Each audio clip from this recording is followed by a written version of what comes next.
Unha 26 minutos, continuamos en Más de un Ourense, aquí en Onda Cero, saudando agora o vociro provincial dos socialistas e secretario provincial do PSDG-PSOE, Álvaro Vila. Álvaro, bos días. Hola, moi bo día. Unha das preocupacións do Grupo Provincial Socialista é a dos lumes. Hai unha mesa de traballo na Deputación, hai ideas, pero estas non son executadas.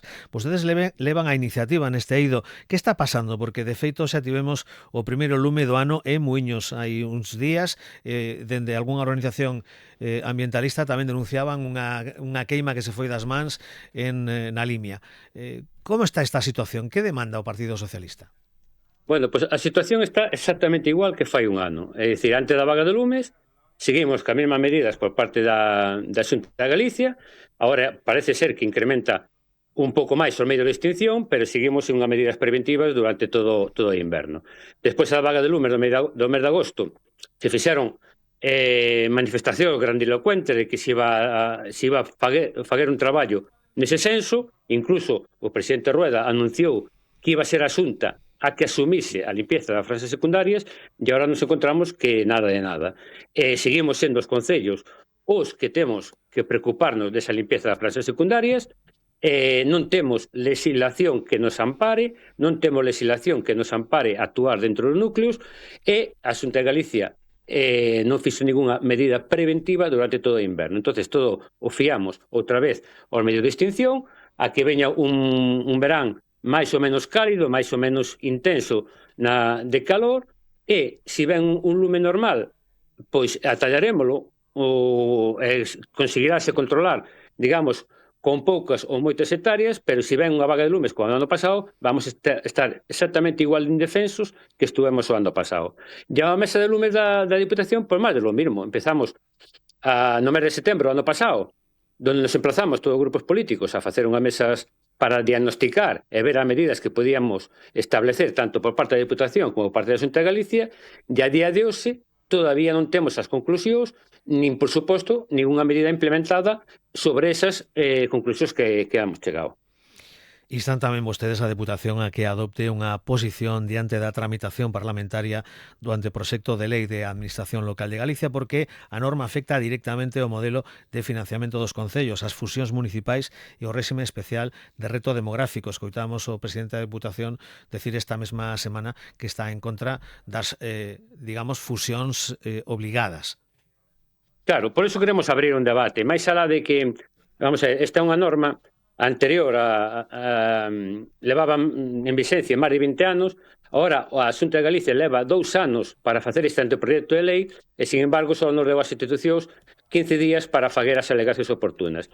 Pero máis alá das alegacións xurídicas, técnicas que pode facer a Diputación, os concellos, a FEGAN, hai un posicionamento político. E nese senso, como dicía ben o presidente, pois claro, hai un debate político importante sobre o modelo que quere facer a Xunta de Galicia. Un modelo totalmente intervencionista, cos concellos e cas diputacións, donde unha tutela que vai máis alá deso, donde nos obliga a unha serie de contidos e serie de actuacións e de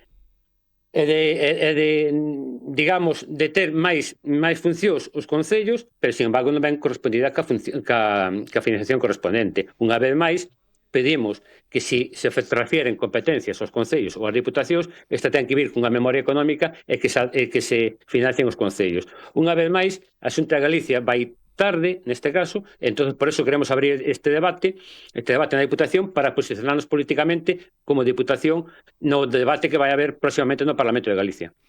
Acaba de haber unha concentración aquí en Ourense fronte á subdelegación do Goberno de veciños de Agudiña apoiados por diferentes representantes de partidos políticos en relación coa demanda de máis servizos no rural e nomeadamente que se restablezan as frecuencias do AVE en Agudiña. Coñecemos esta semana que volverá a haber un AVE madrugador xa dende o mes de maio, pero quixera coñecer se os socialistas están satisfeitos con ese anuncio realizado polo presidente de Renfe esta semana.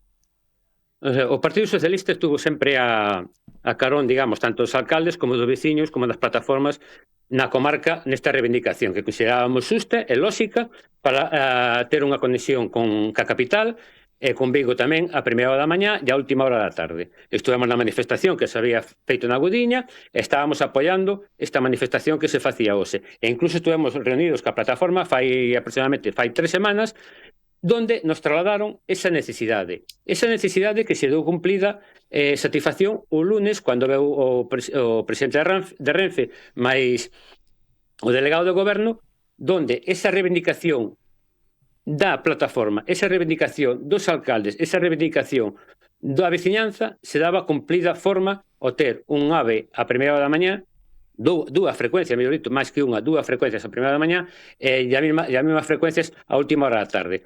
Por eso, nos, cando inicialmente apoiábamos esa manifestación, pois nos desligamos dela porque queríamos que estaba esa demanda feita. Outra cousa son os intereses que pode haber, digamos, en seguir manteñendo esa concentración. E, bueno, pero en todo caso, nos dámonos por satisfecho, digamos, con esta. Que vamos a seguir reivindicando máis melloras, máis medidas, sobre todo nos bonos para os veciños que poden coller o AVE nas mesmas condicións de igualdade co resto dos veciños da provincia de Ourense. No ámbito político vexo que están intensificando as visitas ás diferentes bisbarras e partidos judiciais dende o PSDG a PSOE para ir avanzando na confección de candidaturas. Que ánimo perciben a militancia?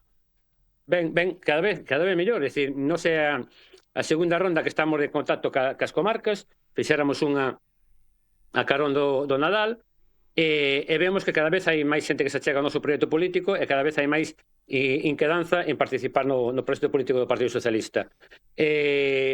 Somos moi optimistas ao respecto e, bueno, como nos gusta traballar con tempo, como nos gusta facer as cousas con tempo, pois é o que estamos facendo, é dicir, indudablemente digamos, o punto de vista está feito nas próximas municipales do ano 2027, de maio de 2027, e nos estamos traballando para configurar as mellores candidaturas posibles en todo o ámbito da provincia de Ourense. Están perfiladas esas candidaturas ou aínda haberá que agardar, porque o Partido Popular quere anunciar algunha xa no mes de maio? No, vamos a ver, hai 2-3 niveles de candidaturas, é dicir, indudablemente nós temos, antes de anunciar candidatura ninguna, temos que esperar a que se abra o proceso por parte de Ferraz, digamos, da Executiva Federal. Todavía non se fixo, entón non podemos dar inicio, digamos, aos procesos oficiales. Outra cosa son os procesos oficiosos nos que estamos enmarcados, pero en todo caso vamos a respetar os tempos do partido cando se abran os procesos oficiales con respecto, por exemplo, á capitalidade, pois iniciaremos o mesmo. Na capitalidade, como ben sabes, pois nos marcamos como partido o facer primarias, e entón no momento que nos marcan o calendario, pois así o faremos. Bueno, e que pasa entre os concellos de Taboadela, Toén e Barbadás a conta dun obradoiro denegado pola Xunta e atribuído precisamente ao concello que vostede preside? No, pois mira, é algo tan sencillo que hasta dá caise rubor pois explicalo. Vamos a ver. As bases do obradoiro que pedimos todos os anos os 3 concellos, sendo o Concello de Trator Barbadás, bueno, pois a base do obradoiro che dicen que teñen que presentar os 3 concellos a conta xeral antes de pedir o obradoiro, non? Bueno, pois nós presentamos a conta xeral o 21 do 11 do 2025 e o obradoiro se pediu o 26 do 12 do 2026, é dicir, nós mandamos a conta xeral un mes e 5 días antes de haber pedido o obradoiro. Entón, a Xunta fixo unha resolución que nós consideramos injusta, e o que lle pedimos ao Concello de Barbadás lle presentamos a documentación que fixera as alegacións oportunas, o recurso oportuno. O que non acabo de entender é porque Barbadás se negou a facer ese recurso, admite a pérdida do obradoiro e intenta, digamos, desviar a súa responsabilidade no Concello de Taboadela. É dicir, isto é única e exclusivamente responsabilidade do Concello de Barbadás o non facer as alegacións oportunas cando nós en todo momento cumplimos porque mandamos un mes e 5 días antes a conta xeral ao Consello de Contas. Entonces é inexplicable, digamos, porque o Concello de Barbadás, neste caso o seu alcalde, por fai toda esta performance sobre o mesmo. Pero bueno, a responsabilidade do Concello de Barbadás ao non presentar ese recurso por fai que estemos en risco de perder ese obradoiro. Parece que Toén tamén se pon do lado de Barbadás. Bueno, a Toén eu penso que lle falta información, creo que toca do oído ao falar, digamos, do que ven na prensa, pero indudablemente a documentación está así. Nós ayer fixemos unha radio de prensa e entregamos a todos os periodistas que estaban presentes toda a documentación oficial, e que non hai discusión absolutamente ningunha ao respecto. Ninguna ao respecto. Bueno, unha derradeira cuestión que será tamén unha valoración polo cambio habido no Concello de Coles, si entra dentro da normalidade ese relevo institucional. Sí, está un relevo anunciado, tiñamos conhecementos a fai meses de que se iba a producir ese relevo, Manolo, o anterior alcalde, xa non lo había así manifestado, e é un relevo, digamos, ordinario. Susana leva moito tempo traballando a carón de Manolo, de tenente alcalde, conoce perfectamente o Concello, e, bueno, é un relevo, digamos, da lei de vida, é dicir, Manolo entraba na xubilación, pensaba que tiña que dar ese paso a un lado que non atrás, que a un lado que vai seguir na corporación, e, bueno, simplemente facilitar a Susana, porque estou seguro que vai facer tanto ou igual de mellor como Manolo, é dicir, é un Concello moi solvente políticamente, e así o vai seguir sendo. Álvaro Vila, voceiro socialista na Deputación, secretario provincial dos socialistas ourensáns e alcalde de Taboadela, grazas por atender en directo a chamada Onda Cero e ata unha nova ocasión.